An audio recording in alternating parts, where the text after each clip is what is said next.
Olá, boa tarde para você. Seja bem-vinda à quarta-feira para a gente falar de comportamento. Aquela conversa gostosa sobre as nossas formas de convivência e em alguns temas especiais. Hoje nosso papo é sobre leitura na infância. Aliás, o mês de abril dedica várias datas à leitura infantil. Dia Mundial do Livro Infantil no dia 2 e o Dia Nacional do Livro, que coincide com um dia em que se homenageia Monteiro Lobato, no dia 18.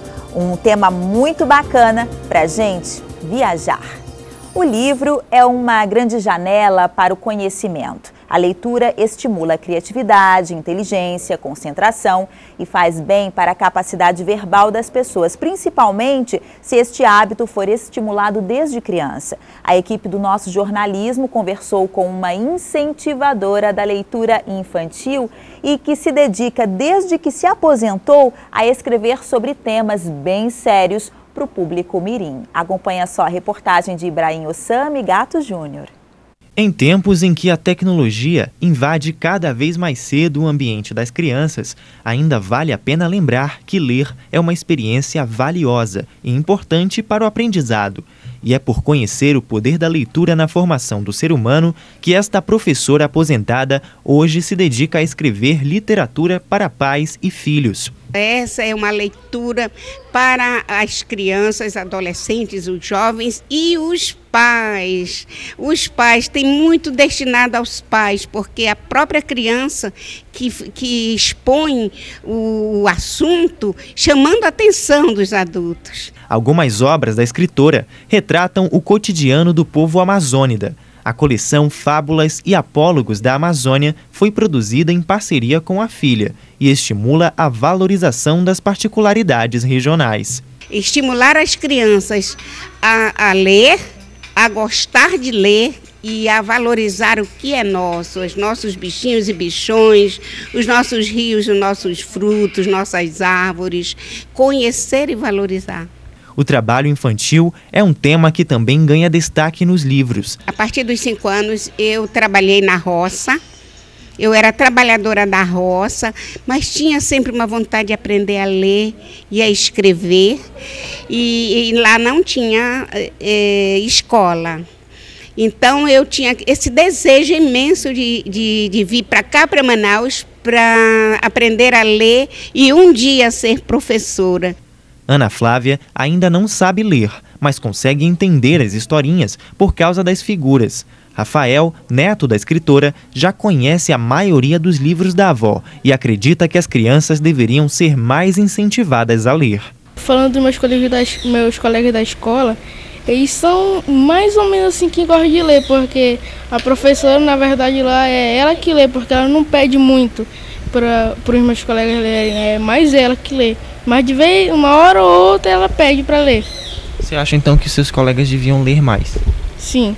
A obra da professora cresce a cada dia e recebe o apoio de profissionais da educação que levam os livros para as salas de aula. Nós nos sentimos muito felizes e agradecidos porque as escolas, independentemente desses dias, nessas datas, durante o ano todo, eles trabalham com o nosso livro, durante o ano todo, porque no caso do Fábulas e Apólogos da Amazônia, cada texto é um roteiro teatral e é interessante, é muito prazeroso trabalhar com a criança dessa maneira lúdica, e eles fazem, o teatro deles é lindo.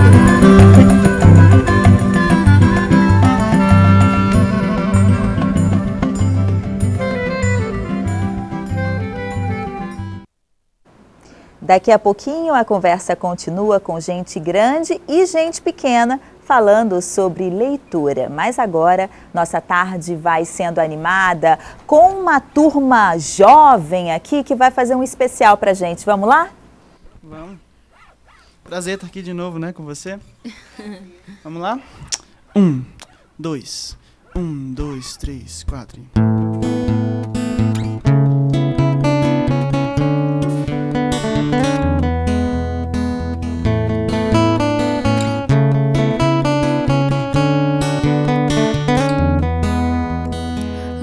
Avião sem asa, fogueira sem brasa, sou eu, assim sem você.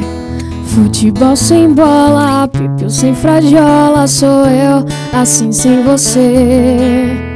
Por que é que tem que ser assim? Se o meu desejo não tem fim. Eu te quero a todo instante, nem 1000 alto-falantes vão poder falar por mim. Eu não existo longe de você, e a solidão é o meu pior castigo. Eu conto as horas pra poder te ver, mas o relógio tá de mal comigo. Amor sem beijinho, bochecha sem caldinho, sou eu, assim sem você. Mini sem chupeta, Romeu sem Julieta, sou eu, assim sem você.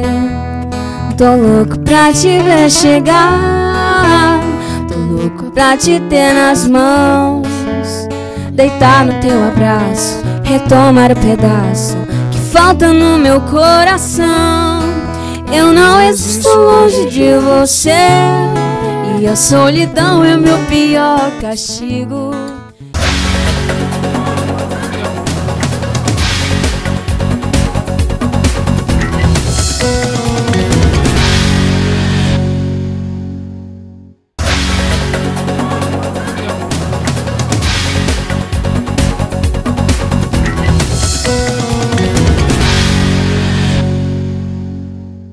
Que leitura é importante, todo mundo sabe e entende o porquê.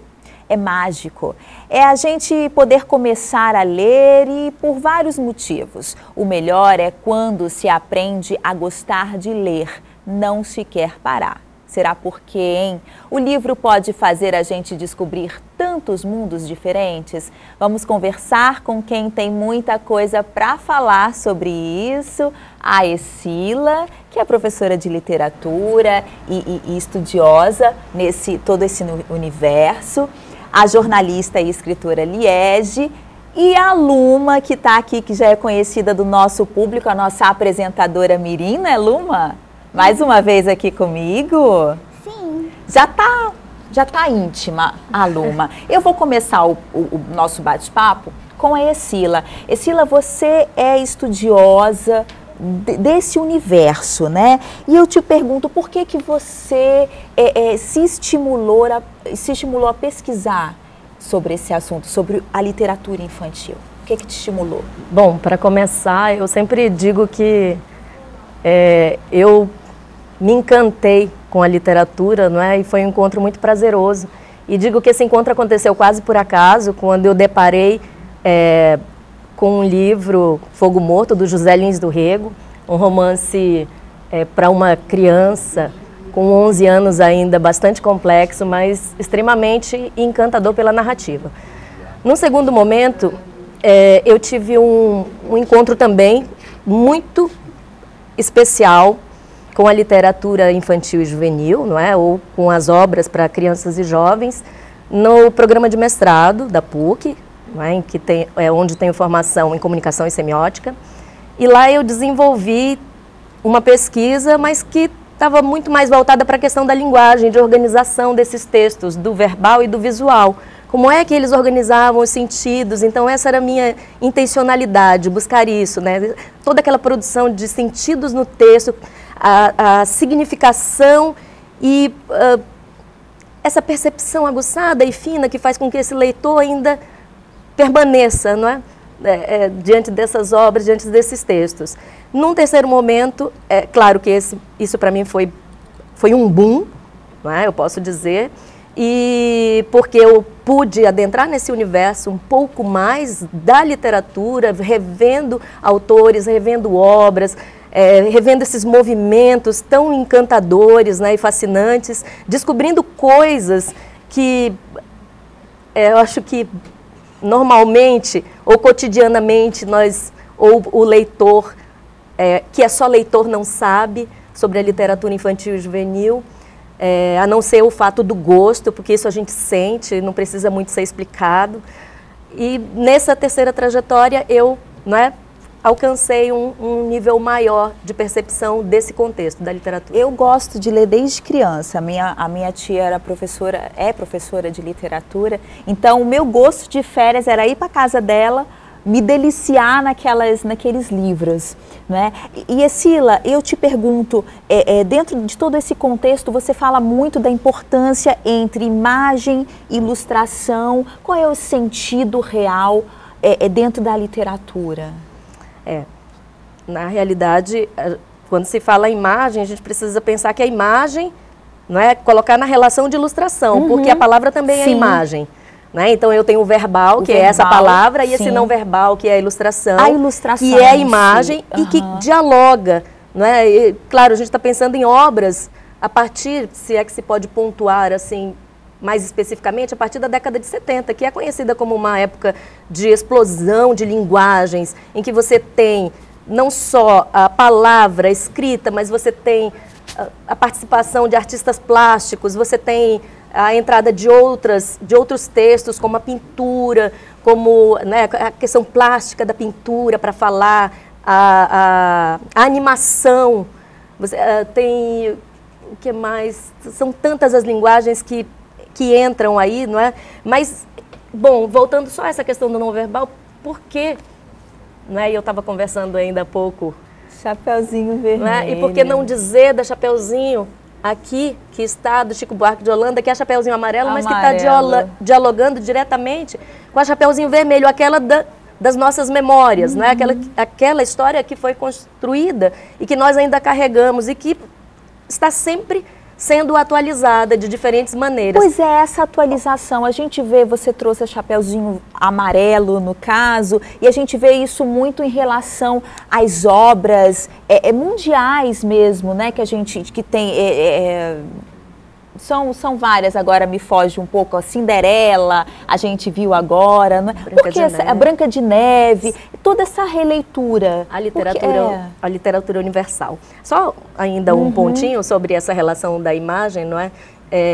Essa ilustração, imagem com o verbal, eles corroboram, eles confirmam um valor ainda maior para essa literatura. É isso que eu quero dizer, que a partir da década de 70, com essa entrada, não é, de tantas outras linguagens, cada vez mais essas linguagens intensificaram o valor dessa literatura. Você falava dessa literatura universal, por que ela ainda continua? Como eu disse antes, para o leitor, né, que é o leitor que está preocupado só com a percepção, com a sensação e não com a pesquisa, e essa fica para os pesquisadores, não é? A gente sabe que a literatura infantil, essa dita literatura infantil e juvenil, ou para jovens, ou para crianças e jovens, ela não nasceu para a criança, ela nasceu para o adulto. Não é? Ela era contada e partilhada com a criança, porque até então, até o século XVIII, não se tinha uma definição clara desses universos. Então, a partir do século XVIII, com a definição do Jean-Jacques Rousseau, a gente tem um conceito de criança. Isso muda todo o cenário, porque até então ela partilhava, junto com o adulto, de tudo que acontecia, de todas as histórias. E olha que nós estamos falando de um texto que era para adulto e que falava sobre todas as temáticas que hoje nós dizemos, nossa, não é assustadora, vai falar de morte, vai falar de dor, vai falar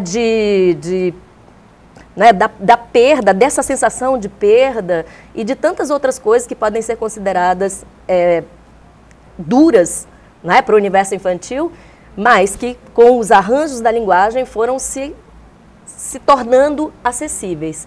Essas histórias, elas permanecem pelo gosto. A criança elegeu essas histórias como histórias cabíveis no seu universo, como histórias que a fizeram e que a fazem sentir, perceber o mundo, perceber o si mesmo nesse mundo, né? E até mesmo resolver seus próprios conflitos. Vamos pensar nos contos de fadas, né? Ou nos contos maravilhosos que eles fazem. Depois de tantos conflitos, você tem o viveram felizes para sempre. O famoso viverem felizes para sempre. Eu digo que essa é aquela história do viveram felizes para sempre, que né, é necessário, ao menos, imaginar que isso seja possível.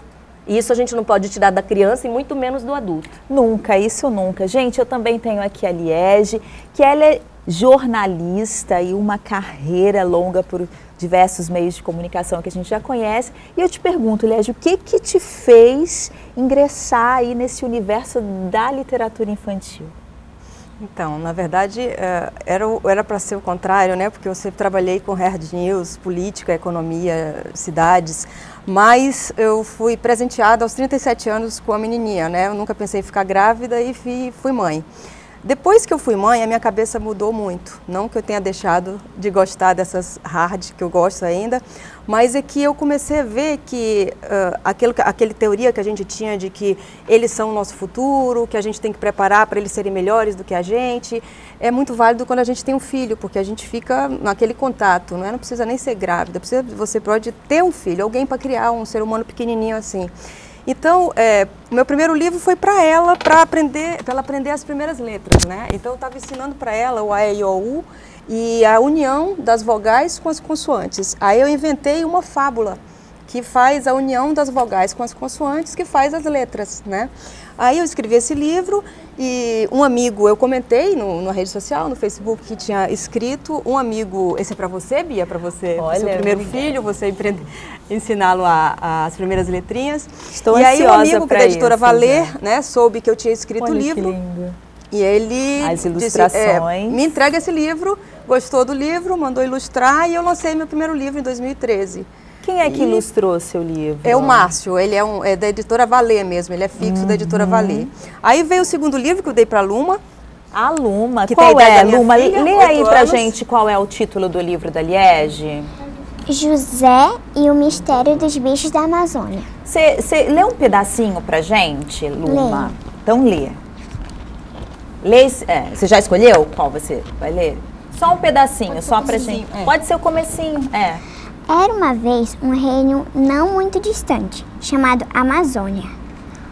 Como as pessoas do resto do Brasil, que é o país onde está a Amazônia, não tinham muito dinheiro para viajar para lá, desconheciam esse reino no meio da selva. Por isso, ele era tão misterioso. E toda a história que a gente conta daqui, todo mundo acredita. Porque o mistério dorme na floresta, como na história da Chapeuzinho Vermelho. Que legal, Luma. Você gosta de ler, Luma?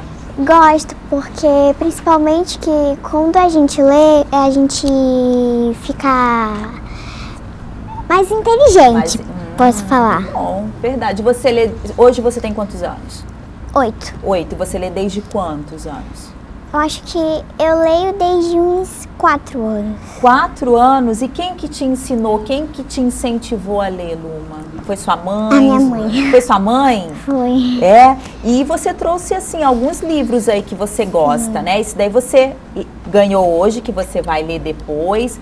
E quais mais que você trouxe? Eu trouxe o do Pequeno Príncipe. Pequeno Príncipe, quem não gosta, né? Eu amo o Pequeno Príncipe. Eu trouxe também uns 2 livros, que é Poderosa, que eu ainda tô lendo. Você ainda tá lendo? Uhum. E o Leão e a Libélula. Muito bom. Esses escritores são daqui, não são, Luma? Eles são amazonenses, né? São. O Leão e a Libélula. Lê aí o nome do autor. Quem escreveu? Alessandra Carla Leite. Alessandra Carla Leite, muito bom. E o outro da Fábulas também é da Dona Creuza, que a gente viu na reportagem, né? Um beijo, Dona Creuza querida, que sempre está aqui com a gente. Liege, eu vi aí ela lendo um pouquinho. Qual é a temática? É a Amazônia mesmo que você usa? Essa tua inspiração? Esse desse segundo livro é a Amazônia, é a história do menino que ele conhece os animais soltos na floresta, né? Aí ele tem uma surpresa ruim, que aí eu não vou contar, porque é sobre esses animais, e aí os pais mandam ele para a capital para passar uns dias com a tia, porque ele estava muito triste. E como ele morava bem numa comunidade, ele não conhecia gatos, né? E ele conhece gatos, ele sempre teve uma atração muito grande por onças, e gato a gente pode pegar, né? Eles ronronam. E dessa diferença dos animais selvagens, dos animais domésticos, ele tem uma ideia de lutar pela defesa dos animais para o resto da vida. É um livro para mostrar para as crianças assim que a gente deve respeitar os animais e que eles devem ficar na natureza e que os domésticos a gente deve cuidar em casa e que eles não devem viver pelas ruas. Esse daí é o seu segundo, são dois livros que você tem. Acabei de escrever meu terceiro livro, aí eu vou New Hard, né? É Política para Crianças. Olha só, você vai ser lançado ainda? Sim, ele já está escrito, minha amiga Wilza Freire, ela está fazendo as ilustrações e aí a gente vai lançar, né? E é um livro bem legal porque a gente está, eu tenho mestrado na área em ciência política, né? Sou jornalista e eu estou tentando colocar nesse livro de forma bem simples, numa linguagem bem infantil, o básico de política, né? Que até adulto não conhece. Então, acho que uma amiga minha me falou, né? Eu acho que esse livro vai servir para um monte de gente bem mais velha que vai disfarçadamente comprar esse livro para entender algumas coisas. E onde é que a gente pode encontrar os seus livros, Liege? Os meus livros, eles podem ser vendidos, são vendidos na Saraiva, são vendidos na Leia, no Amazonas Shopping e também pela internet, né? Pela editora, tanto da Valer, que é o primeiro livro, e o segundo, que é da editora Pollen, né? Que é o que eu dei de presente para a Luma, também tem no site da Pollen. Olha, eu queria estender essa conversa, mas a minha produtora está falando que a gente tem um minutinho aí, eu quero agradecer. Eu já quero estender aí, de repente, para a gente voltar com o assunto. Obrigada, Escila. Essa foi uma sugestão da Escila também para a gente trazer esse debate para o meio-dia. Obrigada pela sugestão e a gente vamos voltar, não é? Liege, já fica também aí o convite para você vir trazer o lançamento aqui no meio-dia do teu próximo livro. Luma, gostou? Claro! Mais um livro aí para você ler? Sim. Não é? Tá encantada. A Luma, daqui a pouco tem novidade para o telespectador, hein? A Luma vai voltar aqui, só que eu não vou falar essa novidade, é surpresa. A Luma sempre traz novidades para os telespectadores aqui, não é? Ó, surpresa. Gente, obrigada. Tá bom, a gente vai para um intervalo, mas antes eles tocam, essa turma bonita toca pra gente uma música bem especial que tem tudo a ver com o nosso tema de hoje. É isso aí. Vamos lá?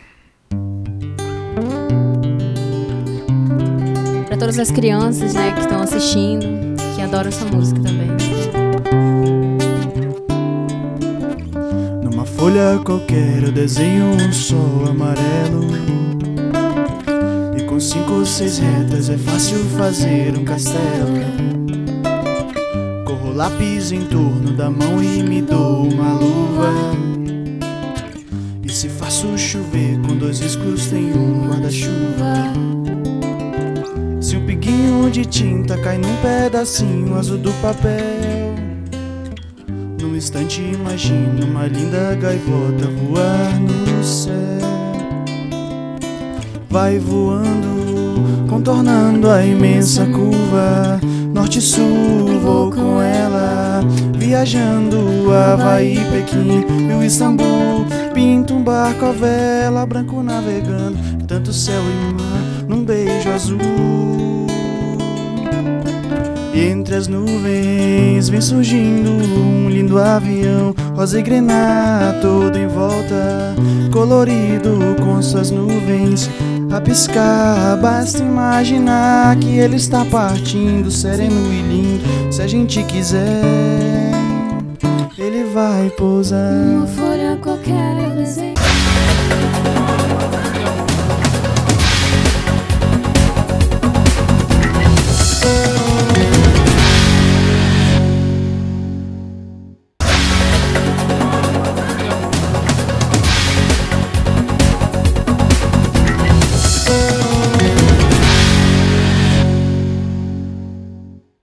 E hoje eu estou bem acompanhada com essa turma jovem. O Magno e a Rayane já estiveram aqui no finzinho do ano passado, só que dessa vez vocês trouxeram mais gente bonita para cantar pra gente, não é? O Giovanni, a Égida, não é? E Ronaldo, que é filho da Celina, nossa amiga aqui da TV Cultura. Sejam bem-vindos. Obrigada. E eu te pergunto, quem é que vai me responder? Magno, como é que aconteceu o encontro de vocês? Olha, na verdade o nosso encontro foi meio que em cima da hora, né? A gente conhece a Égida Eu já conhecia ela da Riffs, onde eu trabalhava, né? Numa academia de música. Academia de música, isso. Sim. Você é professor de música? Não, eu era secretário lá. Aí eu conheci ela, que ela ia ensaiar lá. E quando eu vi ela hoje, quando eu a vi hoje, aí eu lembrei dos dois, né? Aí a gente começou a ensaiar aqui e saiu o que está saindo até agora, né? É um encontro de amigos, é um encontro de amigos, e é bem variado o repertório. O que eu passo para eles, da outra vez foi a música gospel, foi linda, né? A apresentação foi linda, e hoje a gente trouxe essa temática mais lúdica, mais infantil. E eu quero perguntar, vocês se dão tão bem, de repente aí, quem sabe sai um projeto futuro, não é? Pode ser, né? Sim, seria uma boa ideia, né? Seria uma ótima ideia. Pra falar a verdade, eu tava conversando com a Égida ainda agora, antes da gente entrar, que eu sou mega fã da Égida, de verdade, cara. Olha só. Facebook, super curto os vídeos dela e tal. Fiquei mega feliz. Então, é um encontro bacana. Promovendo encontros, eu fico feliz. Eu já deixo uma sugestão. Quem sabe aí um grupo, vocês voltem realmente, grupo formado no meio-dia, eu vou ser a madrinha. Claro. Obrigada por sempre aceitarem aí o desafio do meio-dia, sempre virem com toda a disposição. Desejo tudo de bom, sucesso e pensem no projeto, viu? Obrigada. A gente fica por aqui. Amanhã é a vez de conversar sobre solidariedade e animais. Uma relação bem interessante. É um bate-papo muito sério aqui no programa. Eu te espero. E olha, confere aí no Snap da Bia os nossos bastidores. Um beijo, até lá, tchau.